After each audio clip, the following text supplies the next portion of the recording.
Once upon a time in a faraway land, there was a little cat who lived in a little house with her human. She was a curious cat and loved to explore every nook and cranny of their home. One day, while going about her usual business, she came across an old, dusty book lying on a shelf. Ho, ho, ho! The book was unlike any other book she had seen before. It had a leather cover and was filled with strange symbols and markings. Intrigued, the cat gently nudged the book open, and suddenly a blinding light filled the room. When she could see again, she found herself in a completely different place. Ho, ho, ho! The cat was now in a lush green forest. Trees taller than any she had ever seen reached up towards the sky, and strange, beautiful flowers lined the path ahead of her. As she walked further into the forest, she began to hear the sound of singing. Curious, she followed the sound and soon came across a clearing. Ho, ho, ho!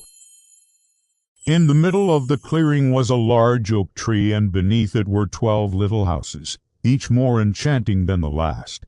And all around the oak tree were the most beautiful flowers the cat had ever seen. It looked like the forest itself was celebrating. As she got closer, the cat noticed that the flowers were actually fairies. Ho, ho, ho! They were all different shapes and sizes, and some were even glowing different colors. The cat, still in shock from her sudden arrival, could only meow in response. Ho, ho, ho! "Don't worry, little cat," said the fairy. "We know why you're here. You are the chosen one." The cat was confused. Chosen for what? Before she could ask, however, the fairy continued. "You have been brought here to help us break the curse that has been cast upon our forest." The cat, though still very confused, felt a sense of responsibility. Ho, ho, ho! She knew she had to do something to help these fairies, but she was just a simple house cat. What could she possibly do to help them? The wise old tree spirit sensed her confusion and spoke up. "Do not worry, little cat.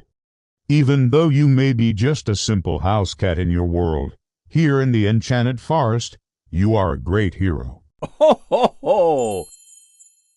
The cat felt a surge of confidence and was ready to hear how she could help.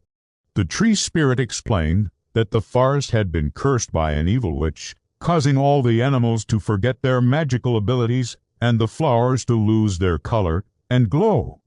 Only the cat, with her curiosity and adventurous spirit, could find the witch and break the curse. Ho, ho, ho!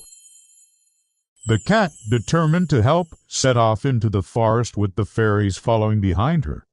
As they journeyed deeper into the forest, the cat began to feel the effects of the curse. The animals she encountered seemed dull and lifeless, and the flowers were wilting and dying. Determined to push through, the cat used her keen sense of smell to track down the witch's lair. Ho, ho, ho! Finally, after many days of searching, the cat arrived at a dark and gloomy cottage. This must be it. The cat took a deep breath and knocked on the door.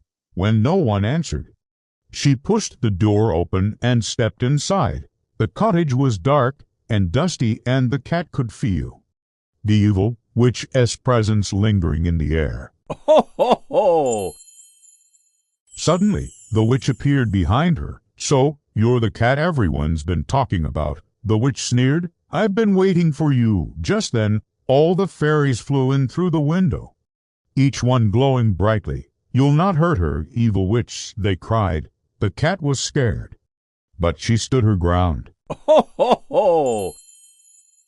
She knew that if she could just get close enough to the witch, she could use her sharp claws to rip the book of spells right out of her paws. With a sudden burst of energy, the cat pounced. She dug her claws into the witch's arms, who screamed in pain as the book flew out of her grasp. The cat quickly snatched it up, and with a flick of her tail, disappeared. Ho, ho, ho! She was back in her own world, and the book was gone. Looking around, she saw that everything was back to normal. The plants were growing, the birds were singing, and the sun was shining brightly. The cat had saved the enchanted forest and its inhabitants, and so, from that day forward, she was known as the greatest hero of all time. The end. Ho, ho, ho!